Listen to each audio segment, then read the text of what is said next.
All right.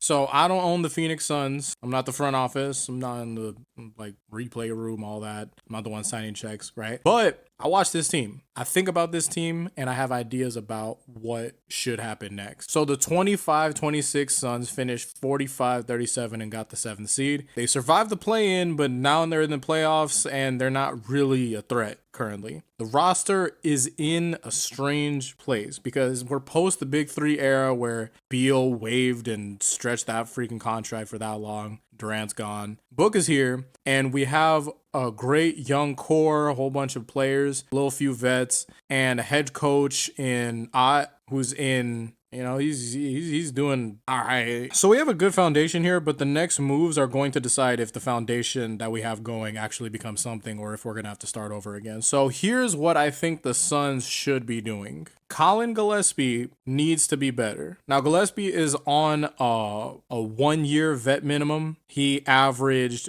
12.7 points, 4.6 assists, and 4.1 rebounds. And he shot 42% from the three, right? 42.5, almost 43. So did really well. The issue isn't on like whether he was useful or not, because he did really good for us. But when the team got healthy in like the last like 6 games before the play-in, he averaged 6.3 points and 1.8 assists in 22.5 minutes. What the So you can argue that that's like role related, and when Booker is out, Gillespie is initiating more and the numbers go up, sure. When everyone is back, he becomes like a spot up guy and the volume disappears. That's fair. But if he's going to be a real piece on this team, he's going to have to hold his level when the role shrinks. And the shooting, the way that it varies so much, I don't know, man. We need at least just continue to have a good baseline of defense, even if the shooting's going to waver. But he can't be a guy who only looks good when the rotation is messed up. So why does this matter beyond Gillespie himself?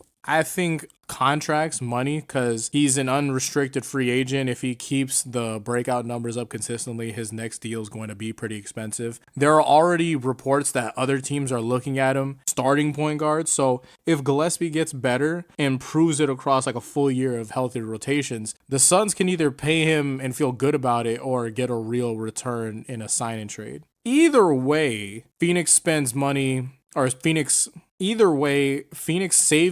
or gains assets that are spent on other roles. So that's why he needs to be better. Not because he's bad, but because the next contract decides whether he's an asset or an issue. Next one up, and this might sound crazy because it's going to be like, this is one of the most like you don't know ball moments ever, I think, for a lot of people. Because I think that they're going to think of me as crazy for this. But I think we need to bring back Chris Paul as an assistant coach. If Chris Paul is willing, we need to hire him. He's not playing in Phoenix again, for sure not. But we can bring him back as a coaching role. The reason being, right, the guard rotation we have Booker, we have Gillespie, we have Green, and Goodwin, Bouye, Allen. So we have Booker working as this combo guard thing, and I have a different point on that altogether. We have Gillespie, point guard. Jalen Green is a shooting guard. Goodwin, Bouye, all that. So we need to know, or we need to have better direction for our guards when playing.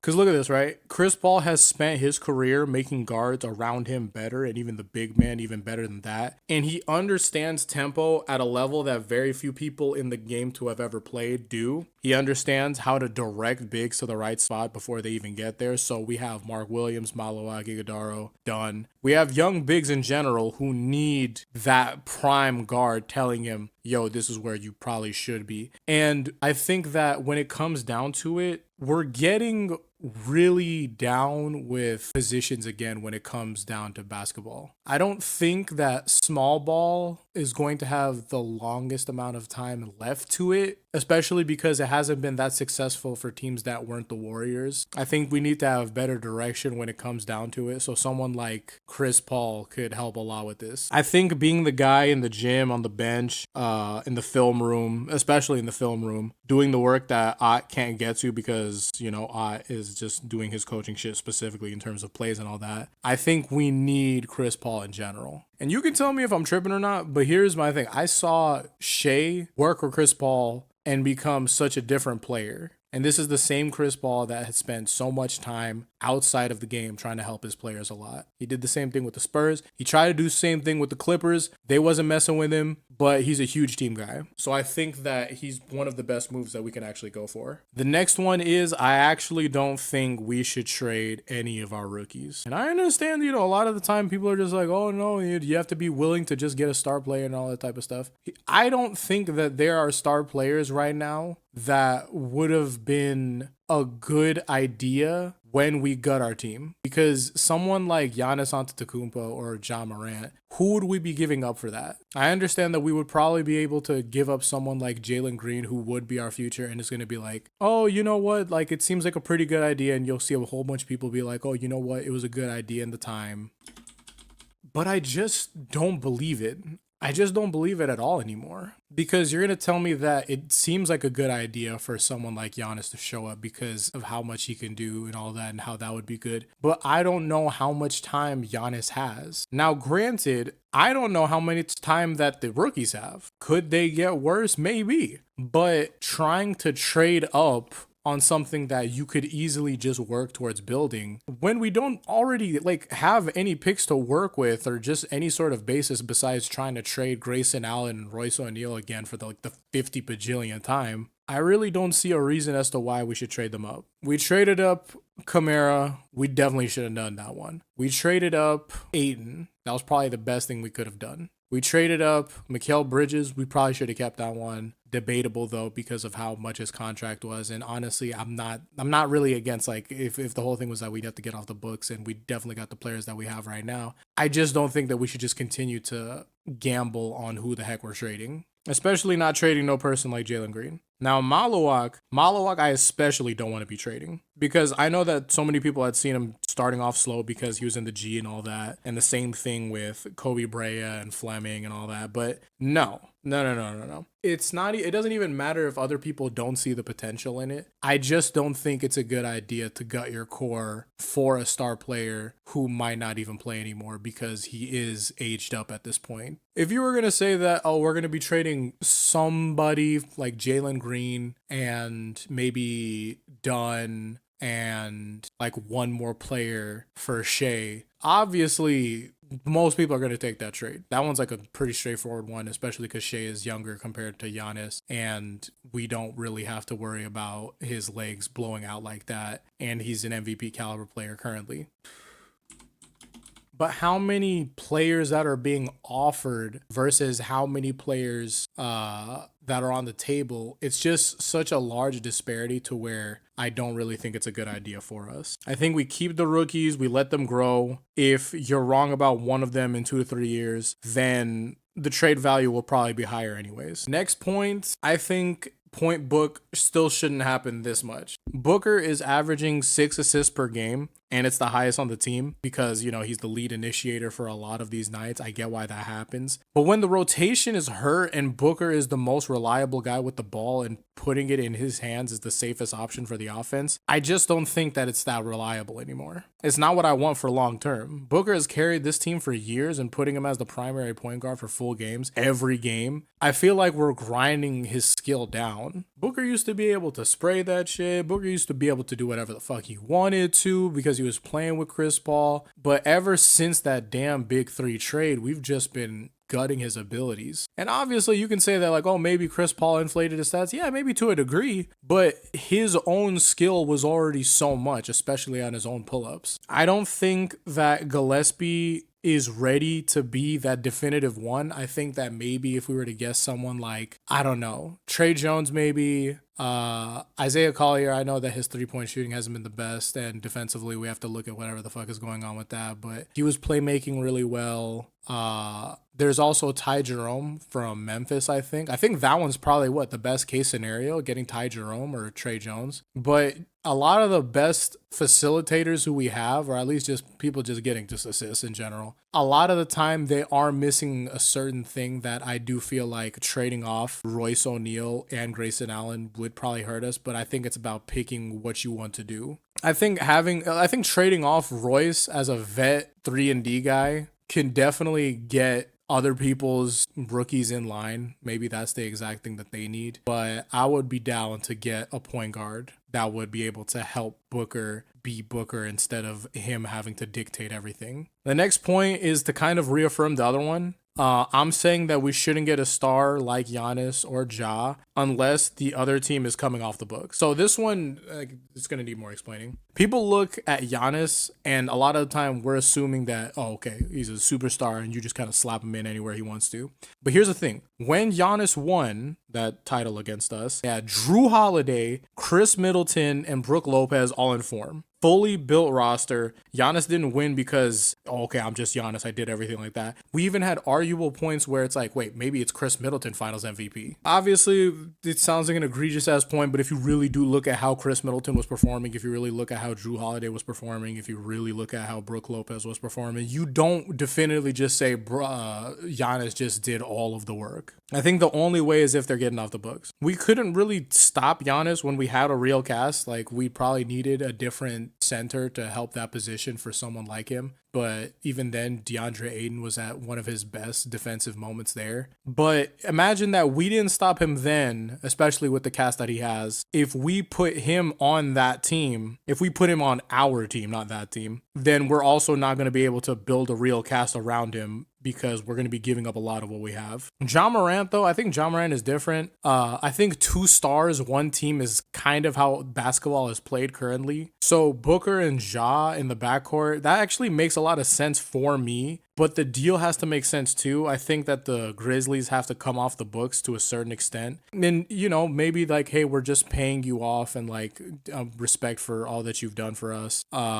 And we can they can waive part of the contract and we just fill it out for us. And we can send back a shooter or something like that. Maybe we can finagle like picks with like a 3-team trade or something like that. But, and it's probably going to have to be like an East Coast team. So they feel like, hey, look, we're not just giving you all the things in the world. You give us some shit and we'll throw in a pick for you or whatever the heck. You know, maybe the Grizzlies want someone like MPJ and it's cheaper to just waive Ja Morant, at least half to an extent, and then swing him over to our way and then we could pay the rest. I think something like that, just making sense some way, would be really nice. The thing is, I am really confused as to what we will do about the center situation because sure, let's say that we do get Ja Morant. I'm concerned about what is going to be the state of Mark Williams, how long do we have of him, and what are we really going to be doing? Because I think that if we need to really focus on getting Malawak and Iguodala as best as they can be, yes, but damn.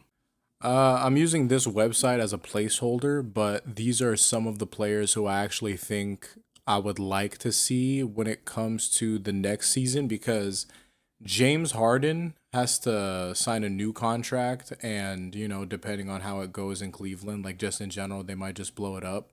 Zubac, I know that he got added to the Pacers and he's expected to play for next season, but it would have been nice. Dennis Jenkins is he's getting off of his contract, and I do think that the Pistons would be extremely stupid if they didn't just re-sign him because he was a great point guard, and even besides Cade, playing alongside Cade, he was officiating the offense too, so that's really good of him. Cody Williams is the player that I think would be good. Same with Isaiah Collier, and Sadiq Bey is a pretty good shooter that I think that could fill in the gap if we were to trade off someone like Royce O'Neal or Grayson Allen, alongside with trying to figure out who else we want to. But I think I'm going to be leaving that in a different video altogether with players that I think should be in a Suns jersey next season. I don't want to give out most of it, but someone like Bam Adebayo for a second. I think that when it comes to the whole talk about, oh, Bam, oh, no, it's not that. That's not the talk. Isn't with Bam. It's about Giannis, Ja Morant, and everyone's trying to figure out okay, where are they going? I think that obviously Giannis should want to play him with Bam Adebayo, but if they were willing to trade off of someone, I'm gonna put Bam here as a placeholder, I guess, because I think that Bam could be moved out if Giannis is going to play against someone like Khalil Ware, who is younger than Bam. And let's say that they're trying to max out on the stock that they have in Bam currently. And I think a shooting big man like Bam would be extremely helpful alongside Malo Wakanoso. You know, it's one of those ideas that I don't think that people were considering because they're just so focused on Giannis. And I'll also be like, oh, maybe you're too stupid to consider that Bam would even get traded to the Suns. I've seen Less. No, I've seen worse because look, ever since the whole AD Luca trade, and you'll be like, oh man, people won't do that again. Hey man, I can see the whole like, hey, look, if they want Ja Morant and Giannis, maybe they see a future where they actually have to get off of Bam's contract and they're gonna send it over to someone like us, and all we have to do is there's a couple non-re-signings, but I think that it would be fair. Like this was Bam is one of the only superstars where I think I'd be fine where we can he can come in with that big contract and I'll be like, you know what, that's fine.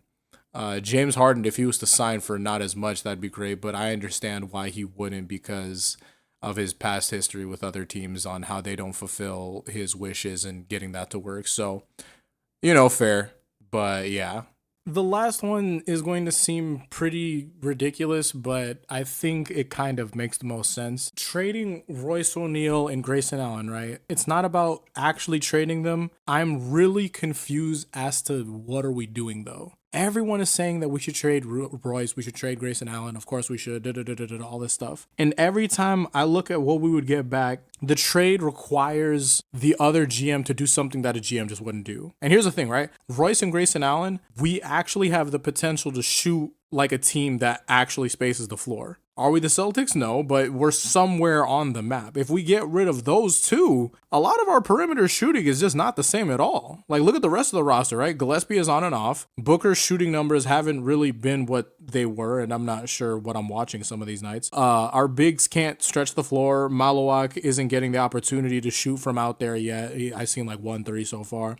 So if Royce and Grayson are gone, we're messing with Dylan Brooks and Goodwin to reliably make perimeter shots when the game needs them. Reliably. And I'm not sure that that's enough, man. That's a team that gets lost in the playoffs so far because the floor has been too tight and all we have is these big ass guys. In the league right now, you're either posting up or shooting threes. Phoenix can slash, don't get that wrong. We have Green, we have Dunn, we have Fleming, we have Bouye. I think that all of them can get to the rim. That's cool, but if we can't make the outside shot when the defenses load up the paint, then our slashing dies. Our drivers are just walled off. We have no kickouts because we can't pass it to nobody. There's no one on the perimeter because we traded Grayson Allen and Royce O'Neal for whoever the fuck. We need someone who's able to still shoot the three ball. Now, obviously, I think that a good point would just be like, okay, we're just going to get our bigs to work on footwork more and posting up all together, maybe more playmaking so that we can get it out to the right people.